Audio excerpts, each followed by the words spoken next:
제자라고 하는 말이 20절 그리고 또 21절에 제자로 삼고 그다음 22절에 제자들의 마음을 굳게 하여 그리고 28절에 제자들과 함께 오래 있으니라. 이 14장 후반부에 이르면 이 제자라고 하는 말이 아주 빈번하게 나오고 있는 것을 보게 됩니다. 아직 기독교 초기 바울이 이 여러 도시 구브로 섬부터 시작해서 이렇게 이 터키 지역에 전체를 다 돌아다닌 거 아니잖아요. 그냥 그 섬에서 남부 해안에 도착하고 중부에서 복음 전하를 하다가 돌로 치려고 하니까 도망해가지고 여기 루스드라로 와가지고 거기서 또 복음 전하, 거기 한 명, 이 발을 쓰지 못하는 한 사람, 나면서부터 걷지 못하게 되어서 걸어본 적이 없는 그 사람, 그 속에 구원을 받을 만한 믿음이 있는 것을 보고 바울이 네 발로 바로 일어서라 해가지고 일어 세웠더니 이 사람들이 깜짝 놀라고, 이런 것을 본 적이 없으니까 놀라게 되고, 그리고 그런 상황 속에서 바나바는 풍채도 좋고 뜻이 아주 잘생겼기 때문에 제우스라고 하고, 이 바울은 말솜씨가 굉장히 탁월하다 싶어서 헤르메스다라고 하면서 신들이 사람의 형상으로 우리 가운데 내려오셨다 이렇게 하면서 그에게 막 제사 드리려고 했을 때 제우스 시 바깥에 있는 로마가 임명한 국가가 임명한 그런 제사장이 이 제물을 가지고 두 사람이 묵고 있는 숙소 앞 대문까지 와서 무리와 함께 제사 드리려고 했을 때 겨우 뜯어 말려서, 그래서 제사를 못하게 한 다음에 말씀을 선포하다가 이렇게 난리가 됐으니, 사실 어디 한 곳에 진득이 머물면서 3년 6개월 동안, 아니면 우리 생각하기에 제자를 양성한다라고 하는 그것은 아주 지난한 과정들이 포함된 정말 힘든 일이거든요. 이 세상에 한 사람 제자 만들기도 어려운데, 한 명 제자 만들기도 어려운데, 그 사이에 무슨 제자를 만들 겨를이 어디가 있겠습니까? 복음 전하다가 고난당하면 인근 도시로, 인근 마을로 그렇게 도망다니면서 그렇게 복음을 전해야 했는데, 제자를 삼을 수 있는 기회가 얼마나 되겠습니까? 구브로에서 따라온 믿음의 형제들 외에 제자를 훈련할 만한 그런 시간적 여유가 많지 않았거든요. 그런데 14장 후반부는 다 제자들, 한 명만 있었던 것이 아니라 제자들이라고 말할 만큼 제자들 이야기가 많이 나오고 있는 것을 보게 됩니다. 제자라고 하는 것은 스승처럼 살겠다라고 하는 사람들입니다. 스승과 똑같이 살겠다? 아니요. 스승을 능가할 만큼 그렇게 사는 것이 제자의 참된 모습이고 스승의 바람일 것입니다. 그런데 그런 제자들이 20절 말씀에 돌에 맞아서 죽은 스승을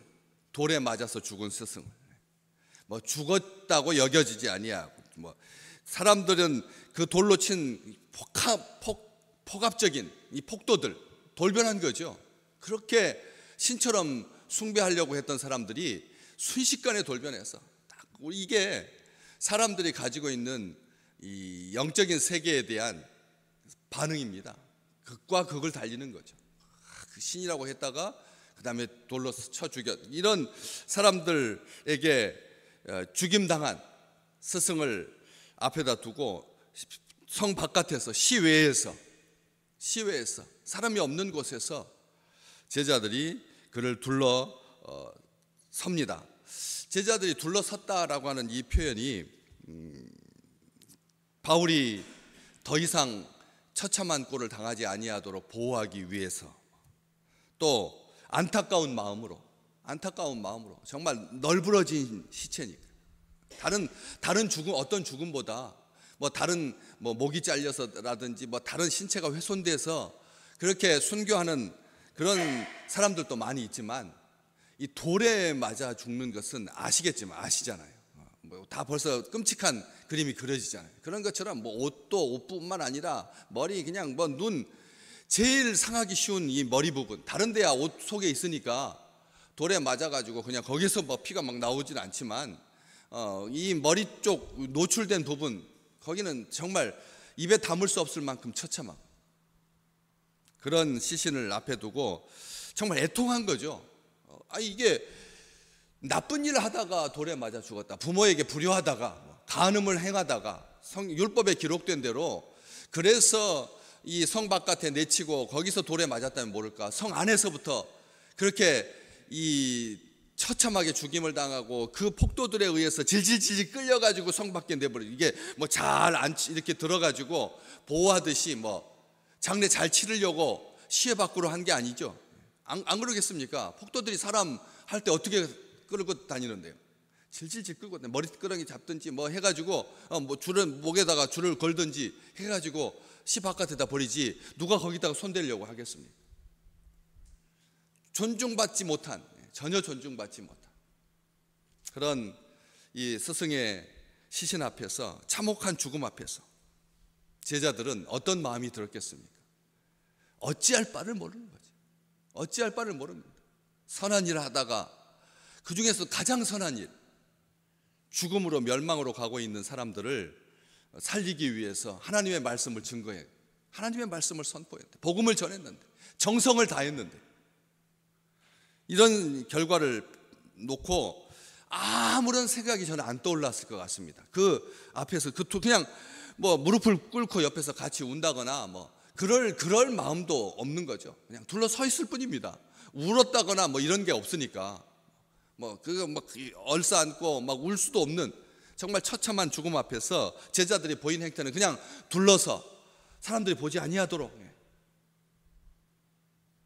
어제 이 말씀 나누면서 성도는 그래야 된다, 성도는 그래야 된다, 피투성이가 되어가지고 교회에 간신히 도망온 도피성에 숨어든 그런 사람들인데, 우리가 서로가 다 그렇습니다. 뭐 우리가 뭐 신사고, 우리가 뭐 세상에 나가서 그냥 영양껏 살아서 정말 이렇게 해서 모이는 게 아니라, 뭐 그런 사람도 있겠지만, 정말 한 주간의 삶을 되돌아보면 정말 숨만 겨우 쉬다가 그렇게 도피성으로, 주의 전으로, 주의 성전으로 그렇게 겨우 숨어든 그런 인생을, 뭐 반찬이 어떻느니, 젓가락을 왜 이렇게 했느니, 뭐 왜 뒤쪽에 앉느니, 뭐 이런 식으로 다들 자기들 판단가죠. 교회 올 때 왜 그런 식으로, 문신은 왜 했고, 뭐 이렇게 하지 아니하고 감춰주려고, 보듬어 주려고, 격려해 주려고, 이게 피스메이커라고요. 어제 지난주에 주신 말씀, 평화를 만들어가는 사람은 그런 사람이라는 거죠. 흠과 점을 감춰주려고 기회만 있을 때마다 이렇게 이 사람에게서 저 사람에게 사람 평가하고, 별소리가 다 있는 거예요. 무슨 이 조그만 교회 안에서도 무슨 한 사건, 한 사람의 행동에 대해서 전부 다 자기 판단을 가지고 말을 하기 시작하면 걷잡을 수가 없는 거잖아요. 창피한 일입니다. 자기 말에서 그 사람을 위하고 그 사람을 감춰주려고 하고 그 사람을 보호하려고 한 말이 아니라, 그 사람을 어떻게 말했는지 그게 만약 모든 사람들 앞에서 드러난다면 실상과 얼마나 떨어져 있는지, 실제와 얼마나 떨어져 있는지, 부끄러운 일인데도 그런 경우가 많거든요. 이후에 이 바울의 장례식은 어떻게 치러야 할 건지, 이후에 복음 전파는 어떻게 될 건지, 이 모임은, 이 제자들은 어떻게 해야 되나. 정말 폭도로 돌변한 사람들, 성난 민심, 이런 상황 속에서 정말 아무런 생각이 없이 그냥 둘러섰을 뿐입니다. 분하기도 하고 만감이 교차했을 것입니다. 이제 어떻게 해야 되나, 비참하기도 하고 속수무책이고 공황 상태이고 절망하고 낙심스러운 상황 속에서 제자들은 그냥 둘러섰을 때, 그 다음에 곧바로 이 놀라운 말이죠. 바울이 그냥 일어난 거예요. 바울이 뭐 부축을 이게 제자들한테 나를 좀 일으켜 세워달라라고 하지 않고 바울이 일어나, 이렇게 돼 있거든요. 바울이 일어났어. 제자들에게 내 손 좀 잡아달라고 하지 아니하고 바울이 그냥 뚝 일어났습니다. 정말 죽었는데 죽었는데 일어났습니다. 바로 일어나서 그 성에 들어갔다가 자기를 돌로 쳐 죽이고 그리고 성 밖에 내어친 그 사람들에게로 들어가고 싶겠습니까, 여러분? 발에 먼지를 10번 털어도 성이 안 찰 일인데 그 성에 들어갔다가 이튿날 그 다음 날 바나바와 함께 또 한 3, 50km 가까이 떨어져 있는, 더 떨어져 있는 더베로 가서 복음을 그 성에 전했다. 많은 사람을 제자로 삼았다. 이 놀라운 것을 보시기 바랍니다. 이게 사람이 자기 의지 가지고 분해서 그리고 그냥 만신창이가 되었는데 죽었는데 내가 일어나야겠다 해서 일어날 수 있습니까? 못 일어나는 겁니다. 딱 하나만 기억하면 되겠습니다. 하나님께서 일으켜 세워주신 거죠. 하나님께서 꺼져가는 생명을 하나님께서 일으켜 세워주신 겁니다. 하나님께서 일어나게 하신 겁니다. 하나님께서 힘을 주시는 겁니다. 하나님의 힘으로만이 일어날 수가 있다는 말입니다. 하나님의 힘으로만이 일어날 수가 있다라고 하는 것입니다. 겁한 죽은 상태, 가사 상태, 죽은 것처럼 보이는 상태가 아닙니다. 정말 죽었습니다. 죽고 싶었습니다. 바울은 죽고 싶었습니다. 왜? 사람들의 배신 때문이 아닙니다. 어떻게 인간들이 그럴 수가 있나? 어제는 나를 헤르메스, 제우스 해가지고 신처럼 그렇게 공식 제사장이 와가지고 대문 앞까지 와서 그 제사장이 있는 신당에서가 아니라 두 사람이 묵고 있는 숙소 대문 앞에까지 와서 이 정도면 사람들한테 보이기도 제대로 된 신이다. 신을 사람들이 찾아가서 제사 드려야죠. 신이 와가지고 제사 드리는 건 아니죠. 그 정도로 그렇게 하더니 어떻게 이렇게 나에게 이럴 수가 있느냐. 그냥 침을 뱉는다거나 마을에서 나가라고 나무로 두들겨 패서 보낸다거나 이 정도가 아니라 돌로 쳐 죽였으니 사람들에 대한 배신, 그것 때문이 아니라는 거죠. 누구 때문에 죽었을까요? 바울은 누구 때문에 죽었을까요?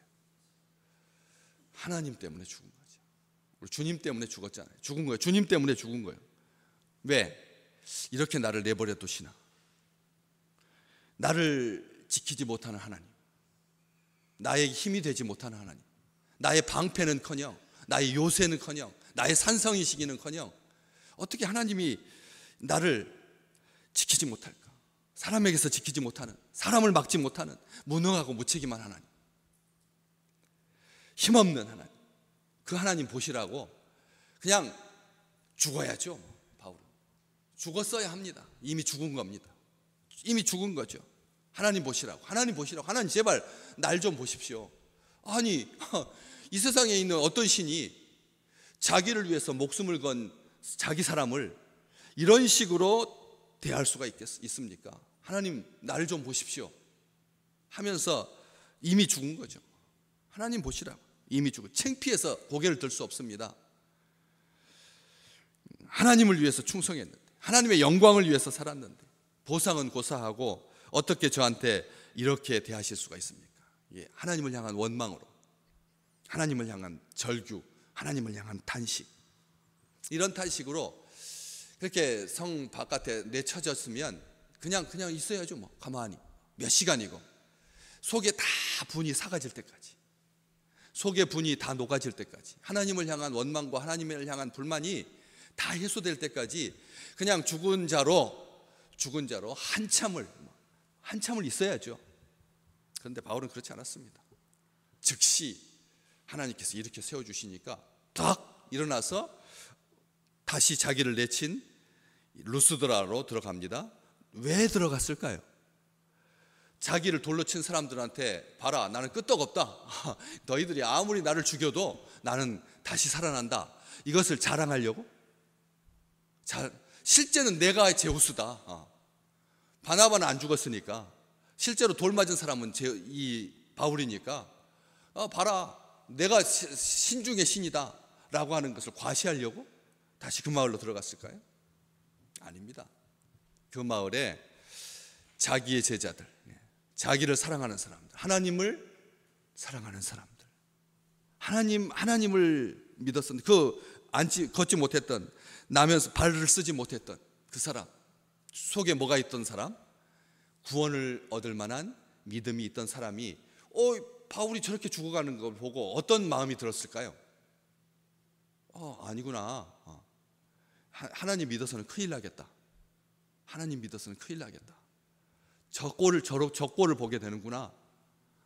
믿지 말아야지. 믿어서는 안 돼. 혼자서 속으로 조용하게 믿어도 바깥으로 말은 해서는 안 돼야지 하면서 상심한, 안타까운 그런 사람들한테 자기가 아무것도 아닌 것처럼 깨끗하게 그냥 일어나서 그냥 마을로 들어간 그 바울을, 자기를 보여주려고, 아니요, 나를 사랑하시는 하나님을 보여주려고 믿음에 굳게 서라고. 여기 뒤에 보시면 바로 22절에 나옵니다. 거기 바로 다음 동네 더베에 가서 권하고, 또 우리가 하나님의 나라에 들어가려면 많은 환난을 겪어야 할 것이다. 제자들에게 그렇게 말했거든요. 제자들에게 바울이 한 말을, 이 말 루스드라에서 그 사람들 속에 그 폭도들에게 의해서 유린당한 그 바울의 삶을 보면서 위축되었을 그런 사람들한테, 예수를 믿는다라고 하는 것은 그냥 보통 환난이 아니라 그냥 조금의 고통, 조금의 어려움, 이걸 말하지 않습니다. 바울은 많은 환난을 겪어야 한다. 누가는 말을 쓸 때 그냥 있던 말을 부풀리거나 없던 말을 만들거나 하지 않습니다. 바울이 한 말입니다. 바울이 뭐라고 말했습니까? 예수 믿으면 어떻게 된다고요? 많은 환난을 겪는다고. 이게 진짜 예수 믿는 사람들의 삶의 실제입니다. 실제. 예수 믿으면 많은 환난을 겪을 수밖에 없다는 것이죠. 이걸 사람들한테, 그 루스드라에 살고 있는 제자들한테, 믿음의 사람들한테 숨겨진, 은닉된, 그리고 상황에 따라서 하나님 편에 설까, 세상 편에 설까, 이렇게 줄다리기를 해야만 하는, 아직도 확신이 꽉 차 있지 아니한, 구원의 삶을 누리지 못하는 그런 사람들을 만나고 아무 일도 없던 듯이 그들을 격려하고, 나를 살려주신 하나님, 정말 꺼져가는 생명을 일으키신 하나님, 선을 이루게 하신 하나님, 기적적으로 일으키신 하나님, 온전한 회복을 주신 하나님, 그것을 자기의 몸으로 증거할 수 있었던 것이죠. 오늘 하루, 화요일 날 우리의 삶 가운데 이런 능력이 나타나시기를 주의 이름으로 축복합니다.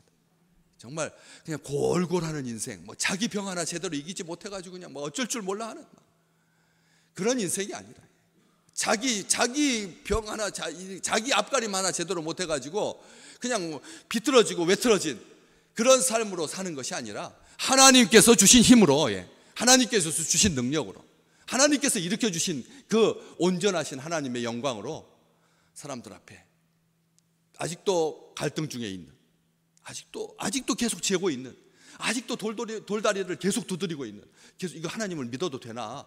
지금 온 세상이 기독교에 대해서 절대 우호적이지 않은데, 이런 상황에서 내가 괜히 끝마차 탔다가 이건 불타버리는 건 아닌가, 살해 위협을 당하는 거 아닌가 해가지고 조마조마하고 숨어서 조용하게 교양적으로, 나는 심정적으로는 예수쟁이다, 난 심정적으로는 하나님을 믿는다라고 있는 그런 사람들에게 확신을 주고 하나님의 길을 걸어갈 수 있도록 격려가 되는 그런 우리 인생, 우리 하루의 삶, 축복 가운데 거하는 귀한 날 되시기를 주의 이름으로 축복합니다.